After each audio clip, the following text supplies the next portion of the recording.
This is going to be a kind of peculiar interview because this is an interesting topic that many people don't talk about, which is the experience of African Americans in predominantly white institutions. So, as the first black graduate, here's my first question to you. And I'll preface it just a little bit. If you may remember when Doug Williams started the Super Bowl about a dozen or so years back, and the question that was asked him, which was, how long were you a black quarterback? Okay. My question is going to be for you. You're the first black graduate from Johns Hopkins University. And the question I'm asking you is, how has that title affected you? How do you feel about that? It's kind of hard to say. I guess it's really hard to answer. It's a fact, and but never an operationally important fact in terms of doing anything. It didn't get a job or do anything that I never have used it in any sense like that. And generally, it comes out after the fact or after the circumstance takes place. Okay. So I don't think I've ever used it or had it as a major part of the activity that I was doing at any given time. Let me ask you a question which you can answer it now, or you can think about it and we'll come back to it at the end of the hour. And this is something that's always just a point of curiosity for me. In being a first or an only or a few, which many African Americans happen to be, can you tell me what do you think people have missed in you, seeing only the first, the only, or one of a few? What have they meant? Have they missed? Missed. Yeah. What didn't they get to see? Just seeing you as the first or the second or Yes. one of the onlys. Let me think on that. Okay, you can pass. We'll come back to that one. Thought about that. It's been, I guess it's been an incidental thing in the sense that personally it just meant that it was more clear that you had responsibilities and things to do, and sort of carried around a weight that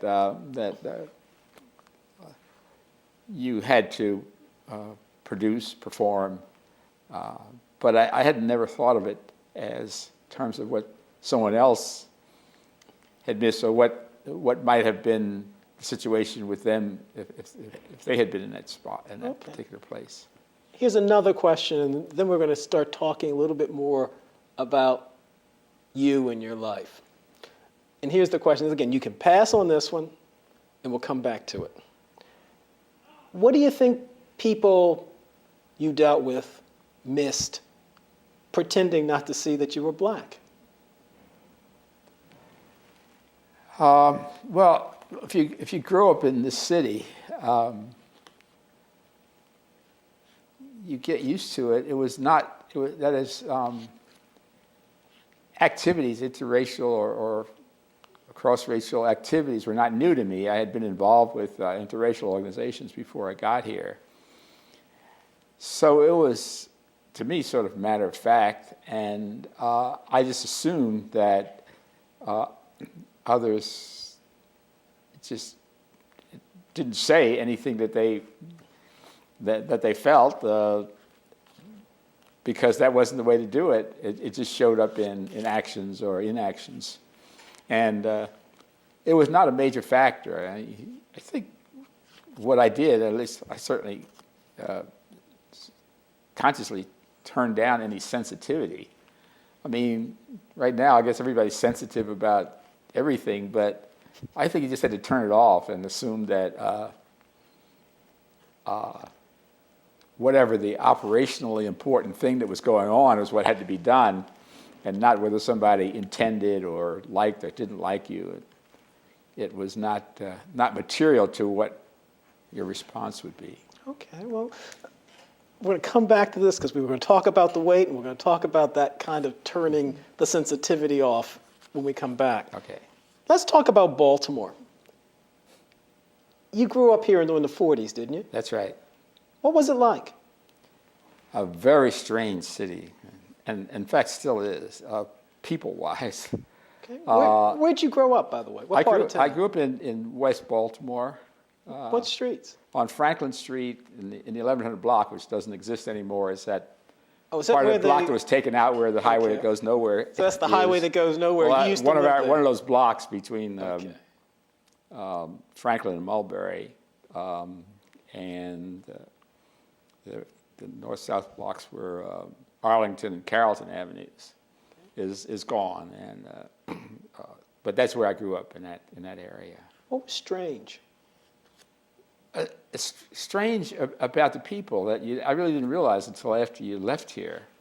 It was amazing, and you come back, and I've had people. My nephew said to me at one point, he sort of glommed onto that thing. Yeah, he sensed that, but had not much experience outside the city. And I've had other people say that who've come here from other places. So, but I'm not sure what it is. It's I hate to label it parochial or sort of introverted in a sense, but not letting much new information in. it's like a small town? Yeah, in that sense, but not in the sense that it was a community type small town that people knew and understood each other. Okay. It was more. Did you feel good about that, or did you feel uneasy about the strangeness? It's hard to say. I guess a little uneasy, but I didn't really recognize it until you saw something else. Okay. I mean, when you left and you saw different things in different circumstances and had different responsibilities, because when you grow up, everything pretty much is taken for granted. You don't wonder where this came from or that came from, except when you have to then go and do something on your own. And that was pretty much what happened when we left here, because you were so you had to learn more about how things worked, and then you realize that a lot of things you'd taken for granted, you had no idea of the like the word operationally important things. Okay. What made it tick, in other words. When did you leave Baltimore? How old In were you? How old were you when you left? that would have been 1951, and I guess I was 24. Okay. This is after you'd graduated from Hopkins. Yes, Okay. about a year and a half afterwards. Now, did you live with your parents throughout Yes. that time? Well, I lived until I got married. I got married when we were in college in my junior year, and so then we started the cycle of a room, an apartment, and a house, and then we moved and started all over again. So this was a campus romance. I mean, not that you met on campus, but you were attending school while you Yes, were courting we met, your wife, yes. and you're married? I'm sorry. So you were in school while you Yes. were courting your wife and That's you're married. right. Okay. Before you came to Hopkins, you went to Douglas? That's right. What was Douglas like at this time? Really a nice place. What Which, made again, it nice? I guess you don't appreciate it until you compare it to something else. And going like one day from an all-black environment to an all-white environment was really a shocker. But also in different kinds of support that, again, you never realized.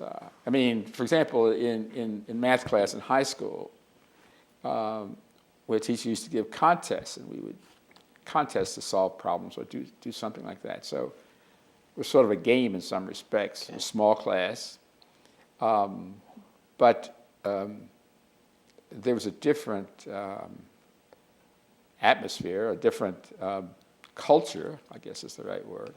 Now, here. Douglas today is on Grins Falls Parkway. Right. Where was it in 1940s? It was at Baker and Calhoun Streets. Okay. There, that building. I'm not sure. They've converted that to something else now. I don't think It probably is something I else. think It's not a school, I senior don't think. citizens or something. But that was the building that we went to. Well, tell me about some of the teachers who were there. What sort of people were they?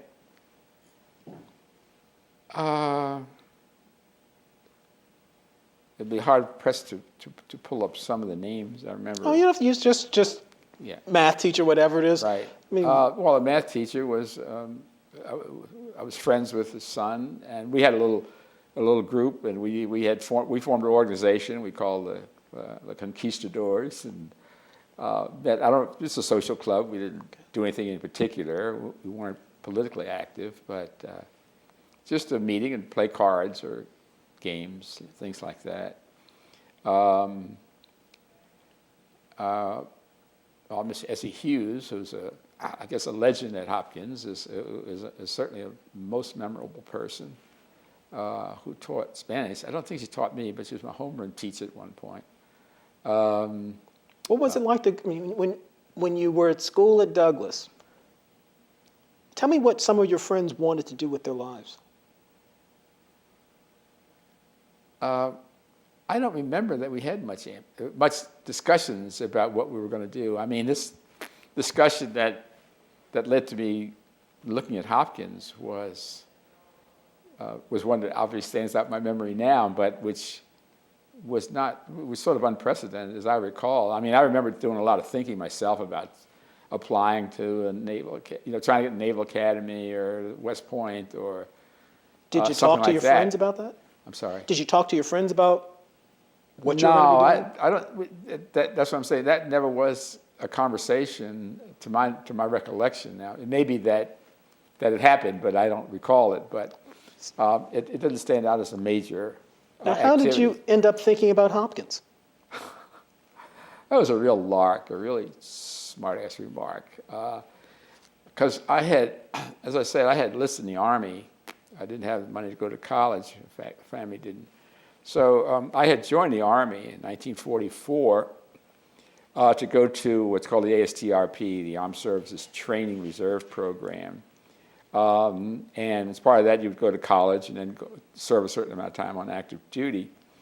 And I had joined for that reason in 1944 and was supposed to go to Penn State when I graduated from college, or from when I got a diploma from high school.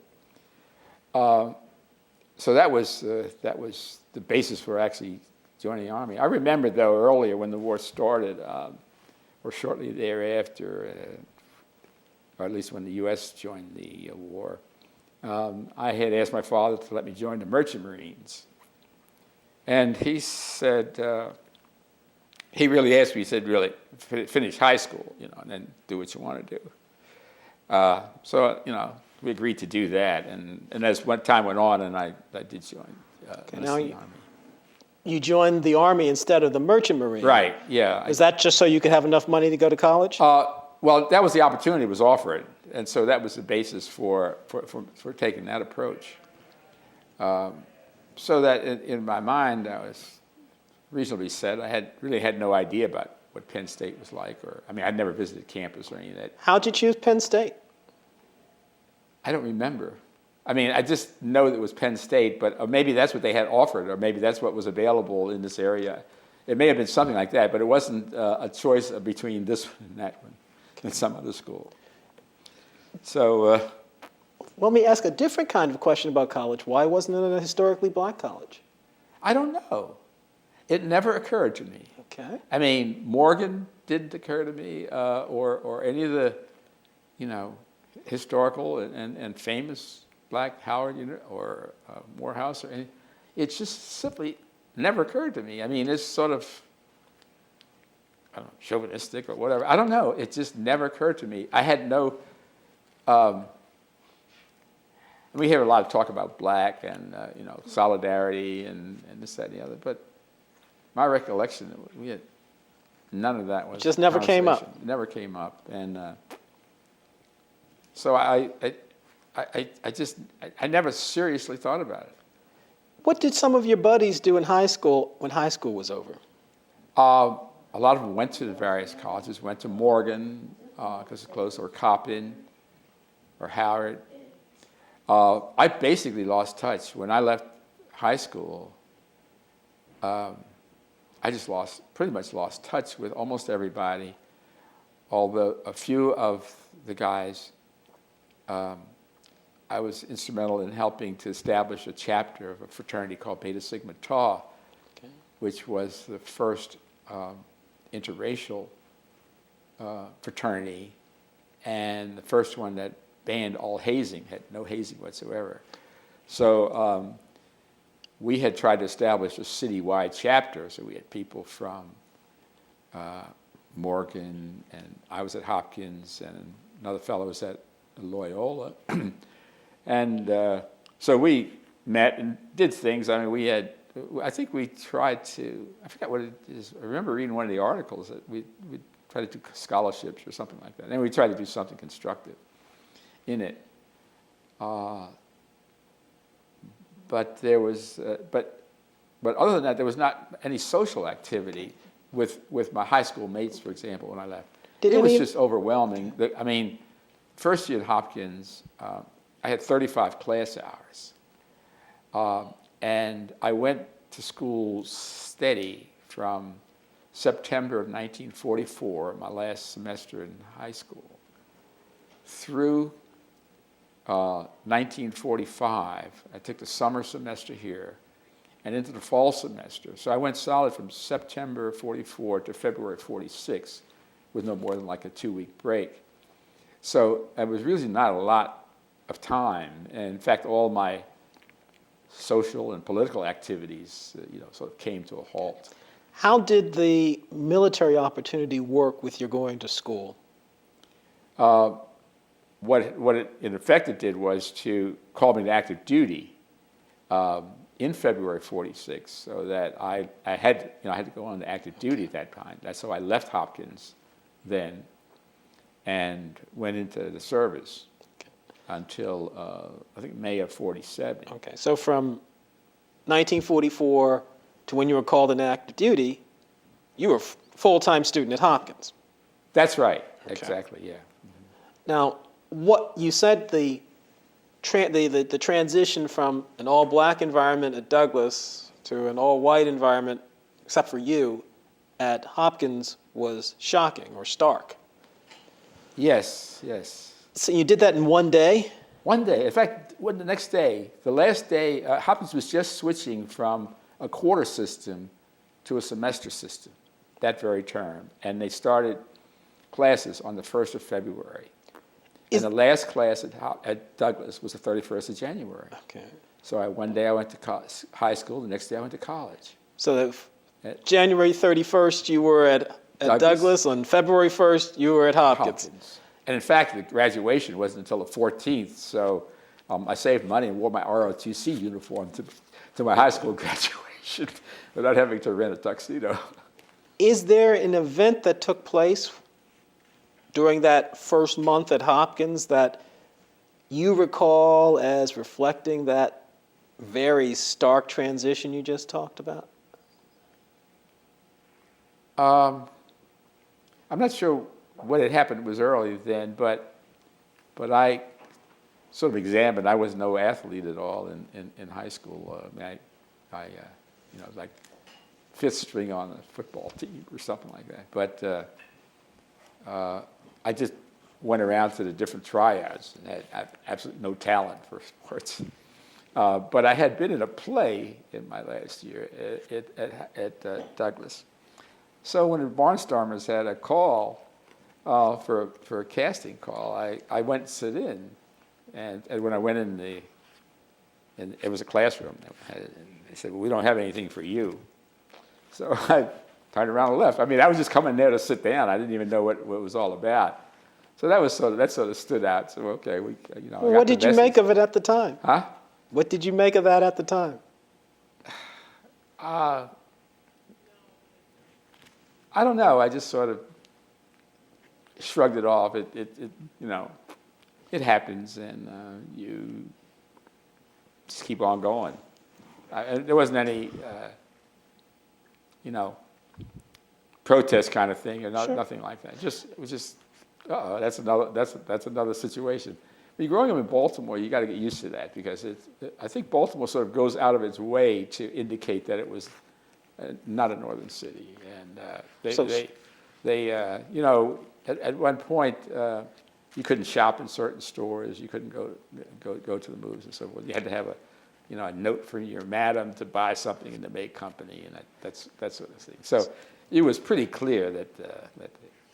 So that was what it was like to be in Baltimore in 1940. Like to be in Baltimore. So, that was okay. So what were some of the places in Baltimore you knew you weren't supposed to go because you were African American? Any of the movies downtown. So the downtown movie. So the Hippodrome was one place you would not be going. You don't go there, or the Lyric. You can go to the Lyric, and which is. So we didn't even know about that part of town. So how about Homewood? Here on the campus, was this a place where you and your buddies might wander into and walk through freely? You mean my buddies from high school? Yeah, I'm just saying before you started here. I never even knew it existed. I mean, frankly, you know the name and you know the campus is somewhere out there, but that part of town was just, you didn't go there. And I was, I was sort of a streetcar buff. So I would ride the streetcars all the time, and it was one of my pleasures. Okay. So I had been around, but I didn't know much about. Do you recall what the streetcar route was? How you got to Hopkins from West Baltimore? I don't remember the streetcar numbers now. Okay, I thought this might be something like a bicycle. Once you got started, you keep remembering it. Yeah, it actually, no, because I did so much riding that I don't remember the lines. The number 4 would run out Edmondson Avenue, and so I may have taken that downtown to get. But I don't remember what line came up Charles Street. So you would go downtown, catch another transfer, go up Charles Street. Come up Charles Street, but I don't remember what the Charles Street line was. But how long did it take you to get to Homewood from where you lived? Oh, I don't know, probably half an hour, I guess. So it was Hopkins was about a half an hour to an hour away from where you lived. Approximately, given the traffic time. Was your February 1st day the first day you'd been on the Homewood campus, or had you been there before? I think I came out for the scholarship exam. When to go back to that hallway incident, we were talking about Hopkins. It came up. I don't know who brought it up, but I said, "Oh, I can go there if I want to go there." I said, "No, they don't let niggers in there." And I said, "Let's see." So. I think it was a nickel phone call. Then I made a phone call, and I called and said, "Did you let Negroes into your school?" And they said, "We don't know. We haven't had anyone apply." So I said, "Go ahead." I said, "Send me an application blank." They said, "Okay, we'll send it to you." Gave them my address. You send that in with $5 unless you're applying for a scholarship. So I said, "Send me the scholarship papers too," because I didn't have the $5. So that's what happened. So that's how I ended up, applying to Hopkins. That's as much in-depth research as I did. Now, here's the question that I have from this. If it was a dare for you to say you'd go to Hopkins, what kind of reputation did Hopkins have in your circle? Intimidating, but inaccessible in terms of. As I say, it never entered my mind when I was seriously thinking about where I would go if I could afford to, and thought about the academies and maybe something in Wisconsin, or I don't know. Okay. But it just never occurred to me. So what was the conversation that this inaccessible, that's what I can't. I have formidable trouble. place came up? I have trouble recollecting. What triggered the interest in Hopkins at all? Because we had, as I say, to my recollection, we had never had a conversation about what schools we were going to go to. The only guy who had a dedication that I remember in high school was a guy who wanted to be an undertaker. He used to make little coffins and bring them in. Okay. I never had anybody that dedicated to a career. Now, other than winning the bet, Yeah. did you have any interest in getting anything in particular from Hopkins at the moment you dared? You mean in terms of you answered the dare? right? In terms of Yeah. education Yeah. or exposure. I mean, you didn't want to be an undertaker since this isn't Right. an undertaker school. But I had already decided that I wanted to be in the sciences because I figured I was, reasonably good at English and history and so forth, and reasonably good at science and math. But I figured that 2 and 2 is 4, and they couldn't, whether you were black or white, it was 4. I didn't realize that in science you can make it 5, and it has nothing to do with race. But I didn't know enough at that time to know how things really work. So I said, well, at least I'll have a more fair shake in the sciences. Were you good at math?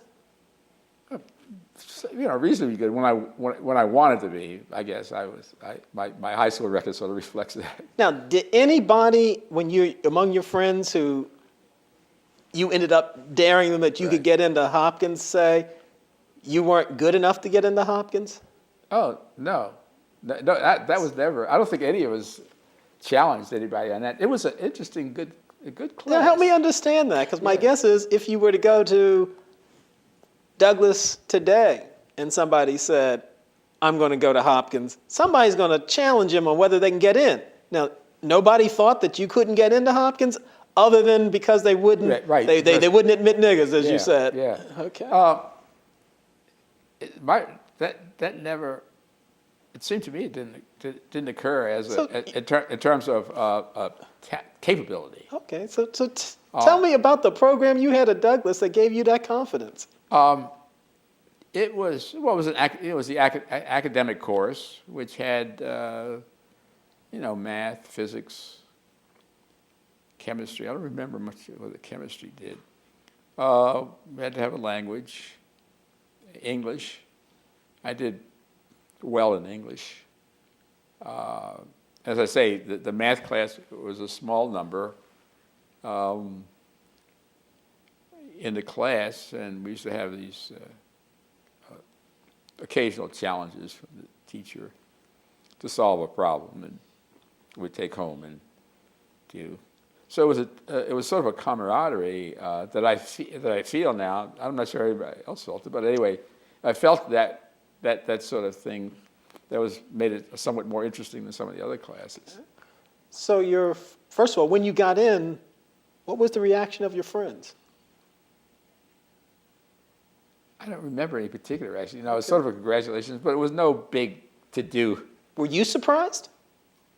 Yeah, but sort of felt like it was supposed to be. I mean, it's just okay. That's the next step on your journey or challenge or whatever it was. It was sort of, oh God, here we go again. You gotta, and then it began to hit you. If you don't make it, what a. Now, you had to go in and take the scholarship exam, and that was here on Homewood campus? I believe it was, yeah. And was that was the first time you've ever stepped foot on this campus? My recollection is yeah.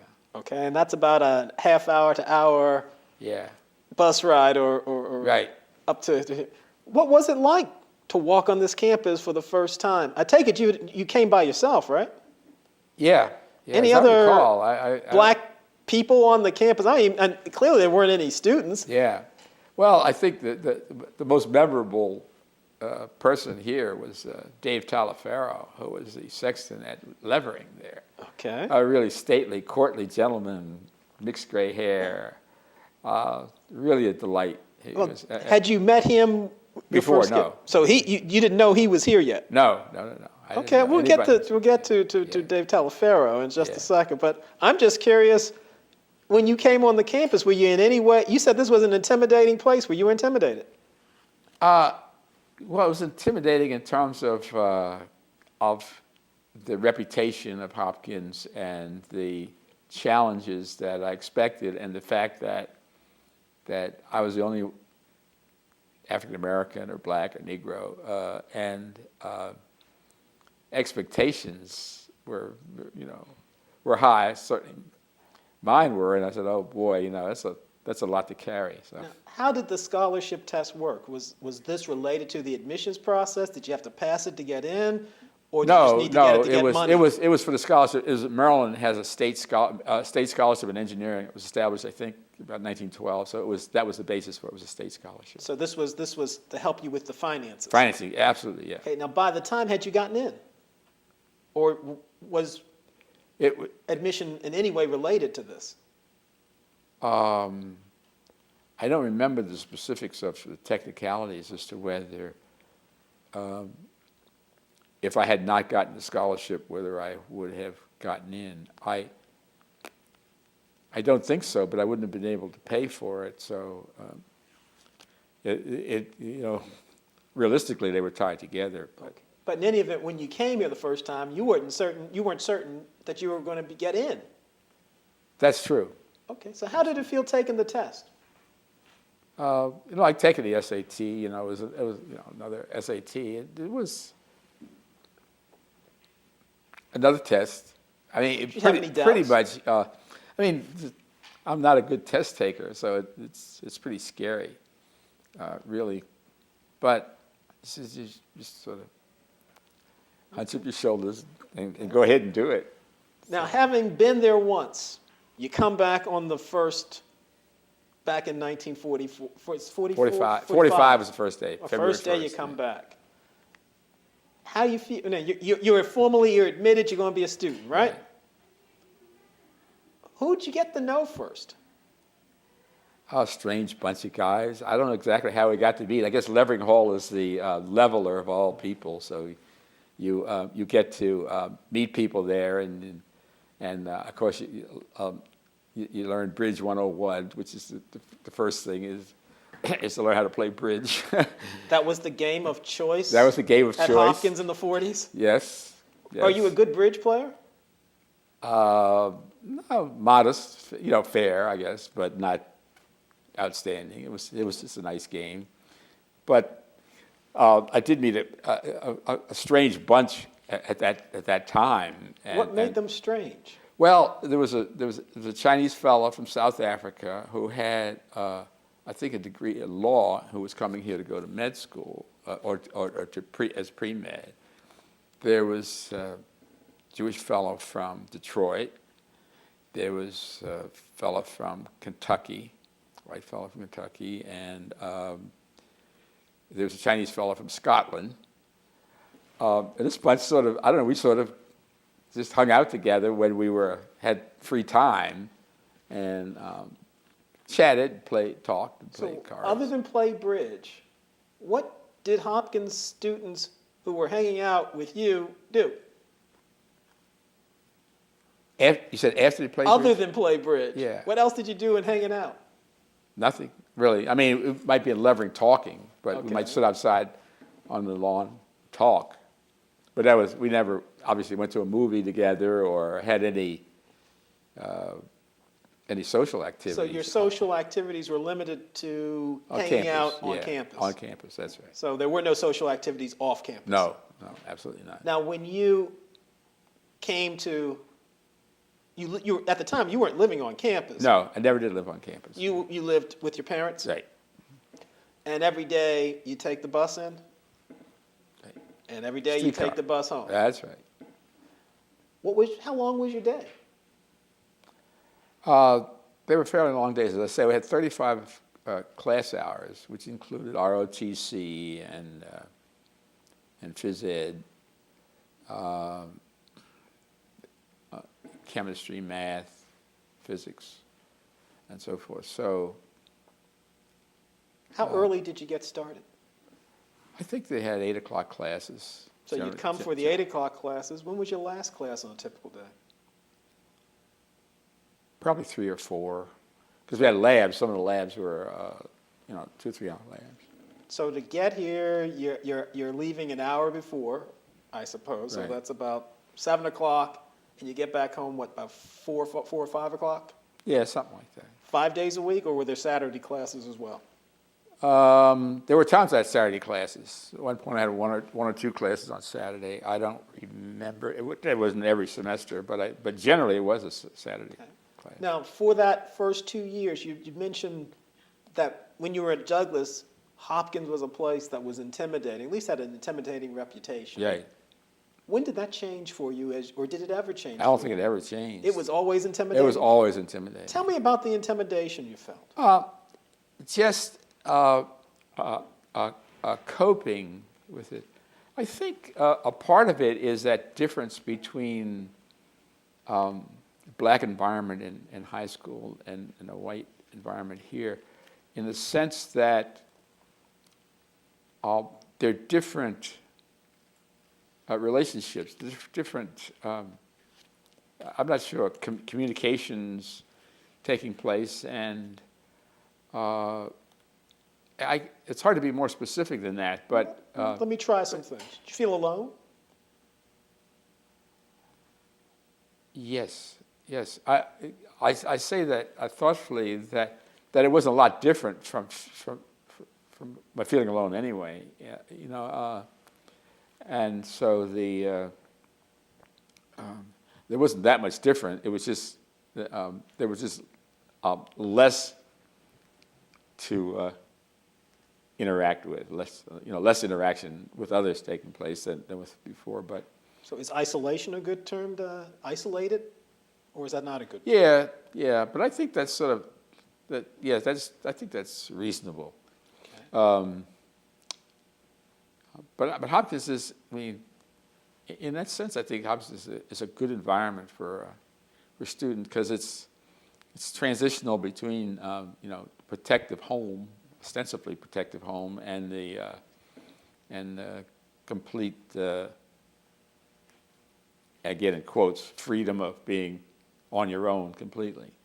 So it's a way to get. And I was on the alumni schools committee for 20 years, and when I talked with students, prospective students, that's what I would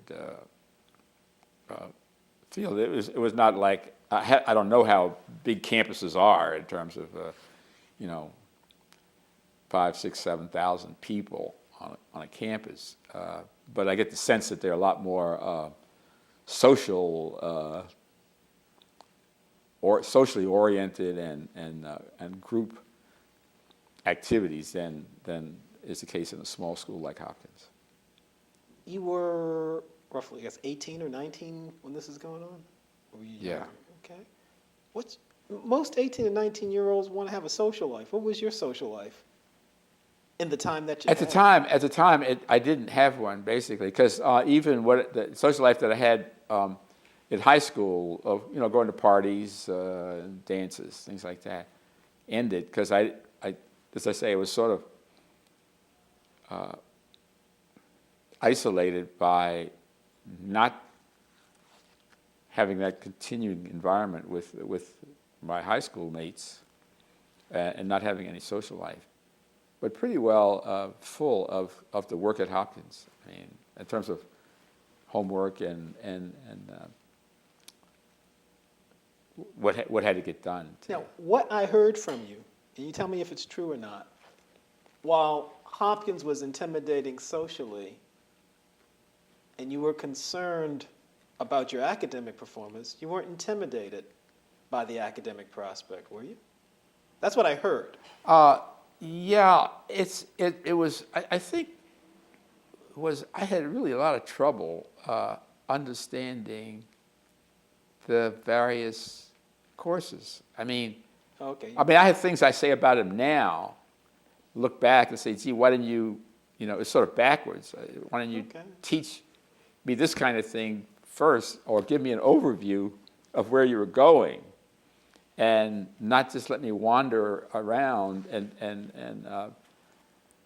while I try to seek pattern in what you were teaching me. And to me, that has other philosophical implications. Okay. Let me kind of beyond inch my way towards that backwards. Right. When you were talking with your buddies and you took up that dare, you told me that nobody around you had any reason to think you couldn't get in. Is that right? In terms of a capability. Capability. Yeah, right. Okay. Now that you're there and you're doing the work, Did you ever come to question your capability in the environment here Oh, on yeah. Homewood? Oh, yeah. What happened to cause you to begin having the doubts here that you didn't have when you were at Douglas?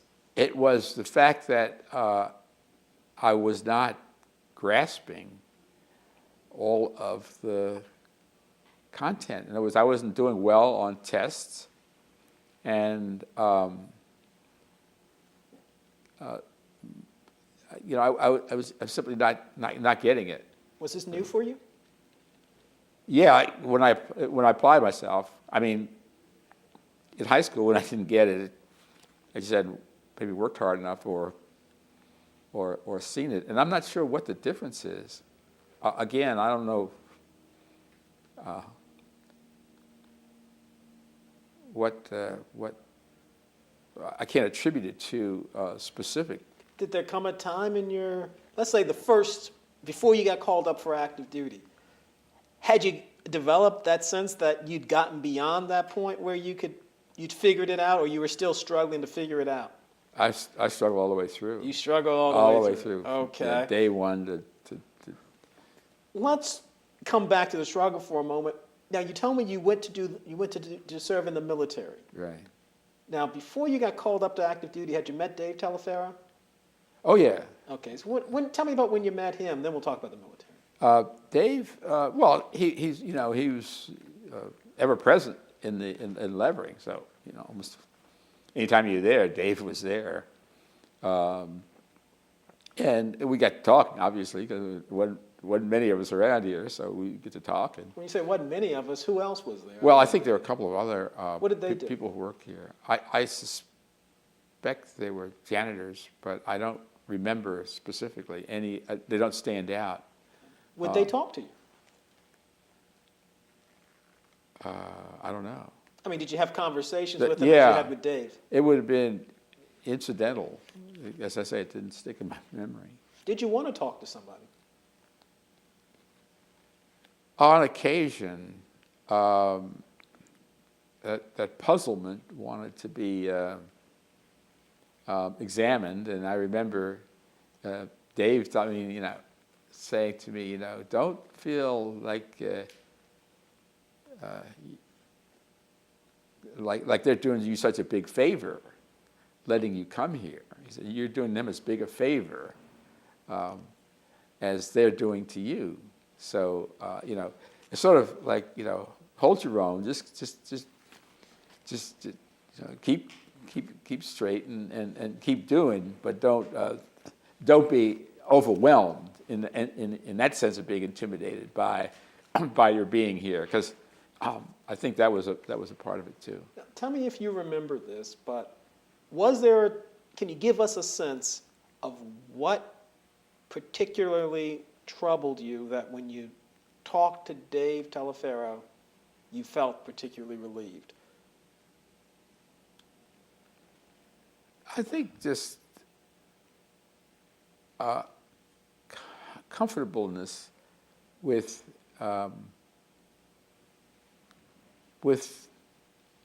acting in this environment, with performing in this environment. And this environment is an all-white environment. Is that what you're Yeah, talking about? and an academic, challenging academic environment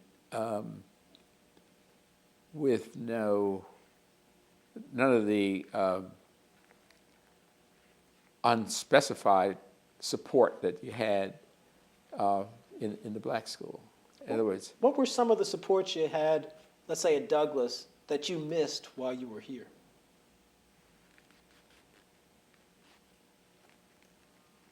I guess maybe it was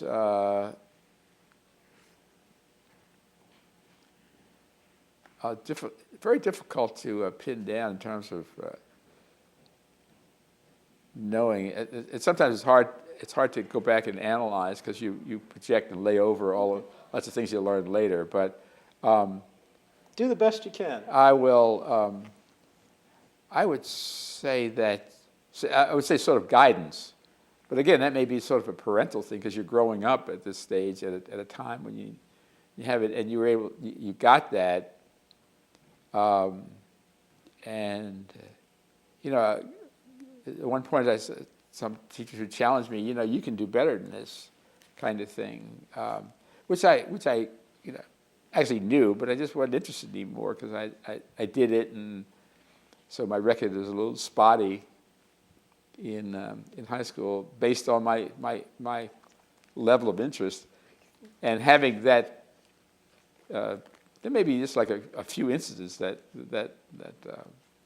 brought you to home, or this math challenging environment and social activity related.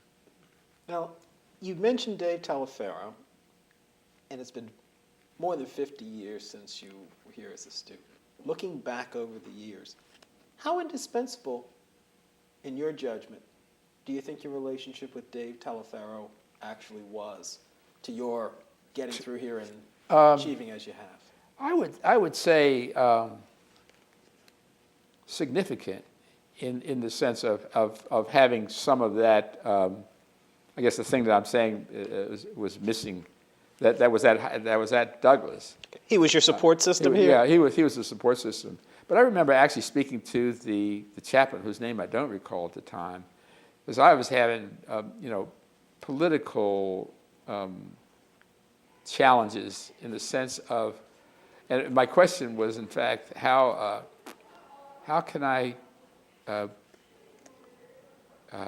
justify succeeding in endeavors that will grow out of this college experience, that will support, for lack of a better word, I don't know if I said it then, but the establishment, when I've been already politically active, challenging the establishment in areas, in economic and political areas. What sort of things had you done? Huh? What sort of things had you done to challenge the establishment? Oh, as I had belonged to an interracial group that was that would protest. I mean, we didn't do marches then. It wasn't a thing to do marches, but we would do protests and letter writing and stuff like that. And I went to union meetings and sang Joe Hill and that sort of thing where we tried to change or influence the political environment. You didn't find the administration here supportive of those aims? Not exactly. I didn't even attempt it. I mean, I knew, it's one of those things you walk in, you know better than that, but also I knew that I didn't want to spend any effort to do those things at risk of not performing academically.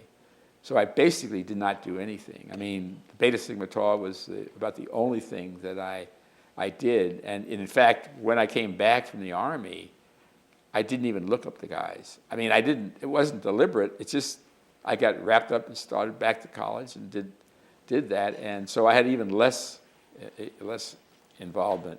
How did you resolve those political questions that you had about how Hopkins would fit into your future given?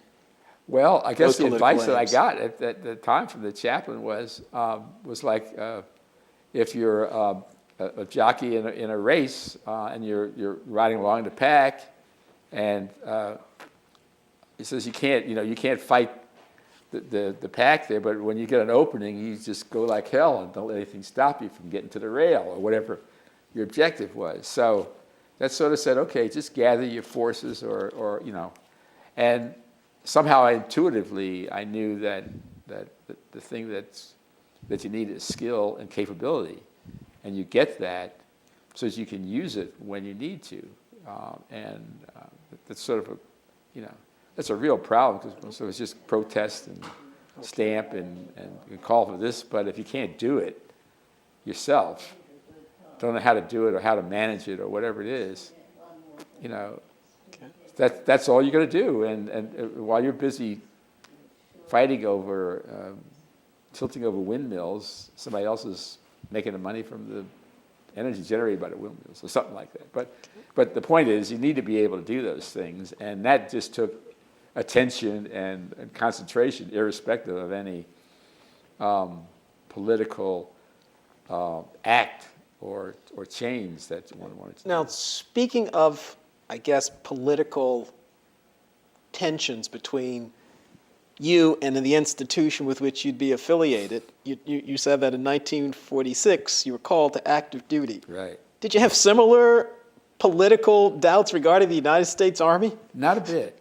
No, I had thought no. It was only after I got in there and found out how bad it really was that I said, oops, no, not for me. Because I had, as I say, I had thought about the service academies as a possible option. Okay. Well, But tell me how bad it really was when you got there.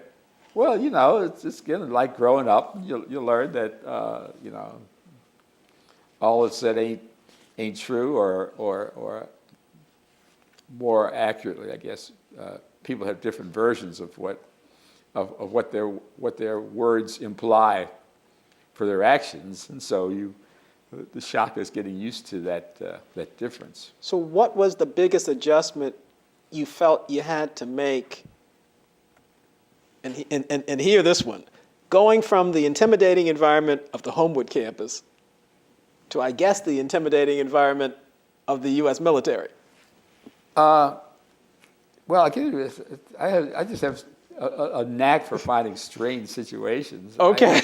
I ended up I was really proud because I had ROTC experience, and I was like a lieutenant here, so I knew how to drill and all that kind of stuff. So I was hot stuff in basic, because I could be a squad leader and know what the count cadence and stuff like that. But the really weird part was that we were inducted at Fort Meade, as I recall, and shipped to Camp Crowder. Where's Camp Crowder? In Neosho, Missouri. Okay. Great place. It's about 100 miles from Joplin, Missouri. Okay. And we got there maybe, 3 o'clock in the morning or something. And my recollection is that at some point, like I said, all white faces off the bus at this point. But I'm not sure I heard it at that time. I just got off the bus. So I was in a company that was basically all white. And I didn't even know there were colored troops, black troops, in another part of the camp.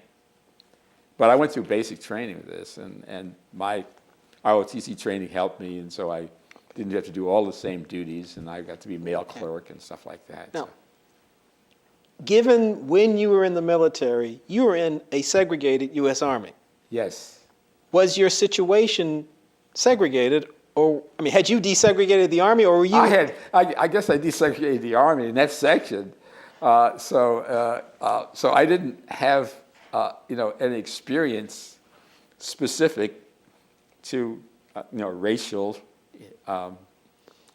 overtones. Okay, well, so at the that situation point, sounds like what your situation at Homewood was. That's right. Basically, it's very similar, in fact. And then after basic, we were supposed to go to school. I went to Fort Monmouth to go to electronics school, and of course it's a classroom there.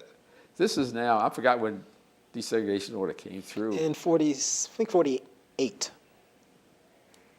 48. Then it was before the desegregation came through. But I was going to school, so I guess I was in a black organization. But I don't remember much about it because I wasn't there very long. Okay. A few months. Again, another quirk What happened to change my career there in the Army, which I was very glad to go to the school, electrical school. But an order came through then to release any enlistees who had 20 months of service. Well, our enlistment record, our Army record, showed a date of enlistment as 44. So in 46, it was coming close to 20 months. It's whatever this time. So I had been in the Army like 5 months, but the record showed, the enlistment date showed I would be eligible for this discharge. So I think about 5 of us in Fort Monmouth were shipped down to Fort Meade for discharge. And we said, wow, that's terrific, So we go down there, we start going through the the separation center, and at one time they check your records, of course. The guy looks at it, she's being enlisted, and he said, you didn't come on active duty until like 5 months ago. I said, yeah, but I'm supposed to get out. So I said, show me the order. And so he goes on and talks to whoever's in charge. They come in, they called all of us, all 5 of us, And so we got shipped some other place, and because we weren't supposed to get out. So I ended up in Aberdeen. Aberdeen Proving Grounds? Yes, in what's called a casual company, which is people like me who had a few months more to spend in the Army. How long did you stay there? Until I got my... For 17 months? Whatever it was. I was in a total of about 15 months, I guess. Okay, so for the balance So of the that balance time. of the time there, did KP and guard duty and, What did you end up being discharged at? What was your rank? When you got private out of... first class. I mean, that was really made a big... Now, weren't you a lieutenant going in? Oh, from ROTC? From ROTC, yeah. Well, did you get busted? That just in this unit here, but didn't mean anything officially. I didn't graduate to get a degree as if you come out second lieutenant if you graduate. get a 4-year degree, yeah. So when you're called to active duty, you're called to active duty as a private first class. That's right. So you got a demotion being called up to active duty. Well, yeah. I mean, if you want to look at it that way, yeah. Okay. But Now, when you came back to Hopkins, what was it like? Well, even stranger in a sense, because the buddies that I had and the classmates that I had were now moved on, so I had a new group, and there was less that little social group, a strange bunch of guys, was not here. It didn't gather, so I just So what was your through. social life on campus then? Were you isolated even more coming back? I think so, yeah. Okay. Well, In that sense, but let me ask some more general questions. I think we're getting to a point where we are going to at least terminate this part of the interview. You talked about the weight you felt in terms of being on the campus as the only black student and being the first black graduate. That was a weight that you felt. Did you feel that weight while you were here as a student? that's when I felt it, yeah. As a student more than any others? As a student, yeah. That's what I meant in terms of responsibility to perform and to show that you were good enough to. How did it affect you? Excuse me. It made me, I think, work harder, but it also frustrated the heck out of me because I wasn't getting it very well. You said that you struggled through to the end. Yep. How would you describe the struggle?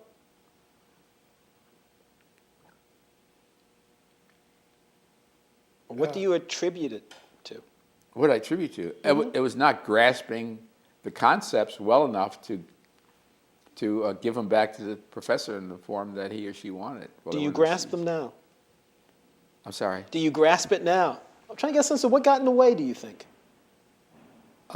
Well, if I want to blame somebody else or something else, it's this lack of overview. My example that I used, for example, is the book subsequently after college, a book on mathematics, and it talked about some of the derivations, let's say in probability formulas, came from people trying to calculate the odds of filling an inside straight, in a poker game. And that made a whole different viewpoint. Okay. Or the fact that some of the mathematical expressions of parabola and hyperbola and so forth are slices through a cone, or slices through an object at different angles, which would have put it in perspective to me. And as I say, when I got to the senior years,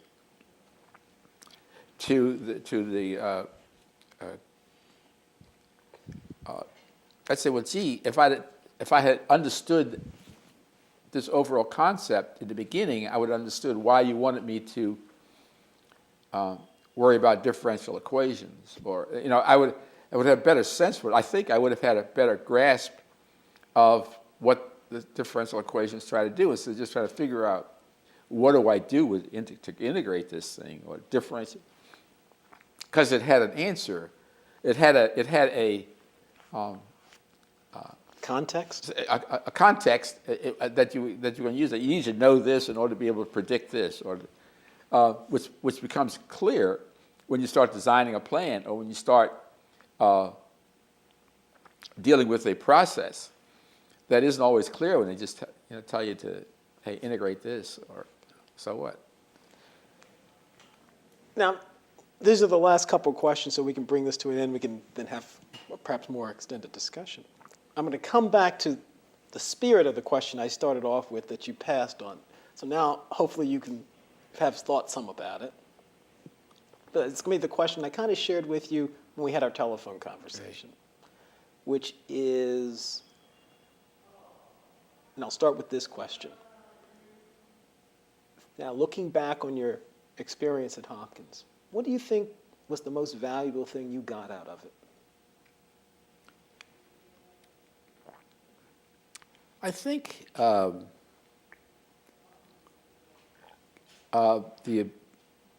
ability to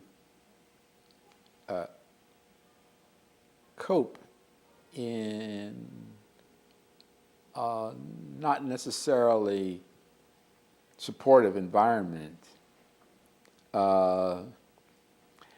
and to question the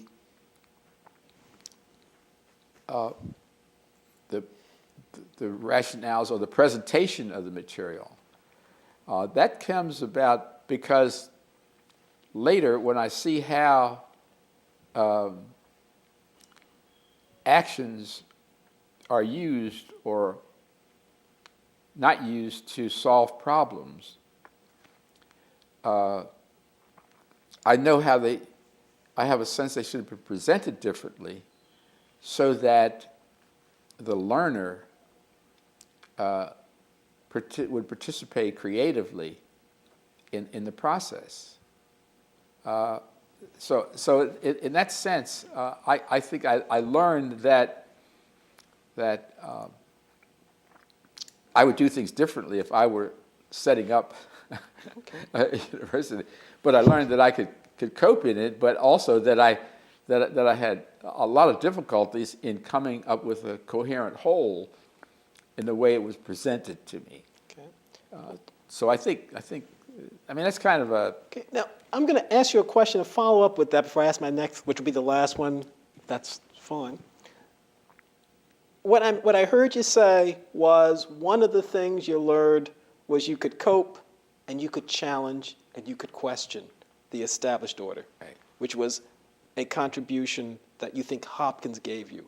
Is that something you think the administration at Hopkins at the time would have said it was giving you in this, what essentially is a great experiment of admitting this African-American student who would become the first African-American graduate? Do you think that's the legacy that the administration 50 years ago would have said? No. I don't think that. I think that What do the you think major they would have contribution was that it got integrated without a whole lot of fuss. I mean, there wasn't a lot of, but I don't think there was any awareness of contributing specifically to my understanding or learning or becoming exposed to that. I think that was an accident of the circumstance, and not even an inadvertent result of the design. Okay. Now here's the last question I'm going to ask, and there's just a couple of small questions after that one, but this is the last one that we've talked about. Looking back 50 years since you left Hopkins, what do you see as your legacy to Hopkins? What did you leave here that makes this place different than it would have been had you not been here? I'm hard pressed to really say that there's a lot of Be arrogant. of Go influence. ahead.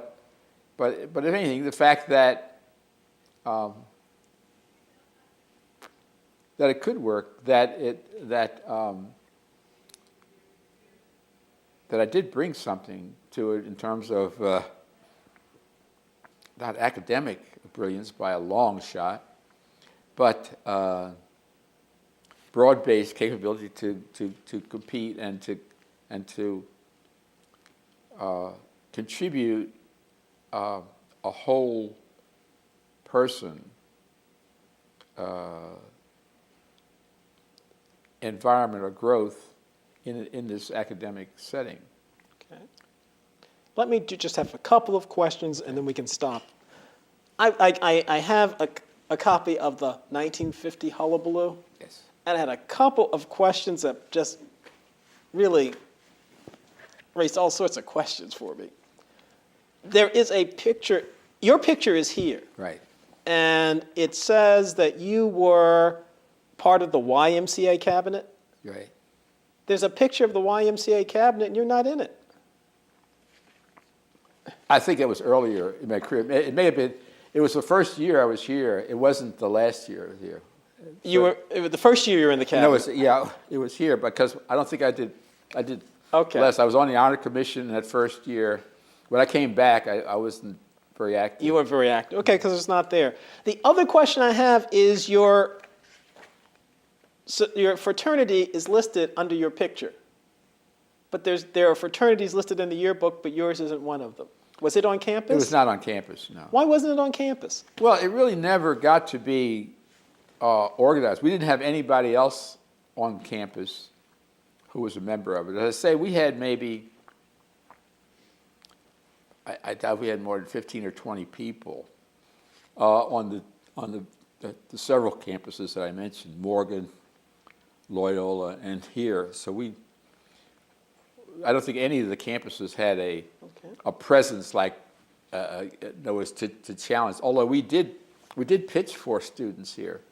Did you get any? Yeah. How many? We didn't get any. You didn't get any? No. So there were no students at Hopkins when you were here who wanted to be part of an interracial fraternity? Nobody joined. Okay.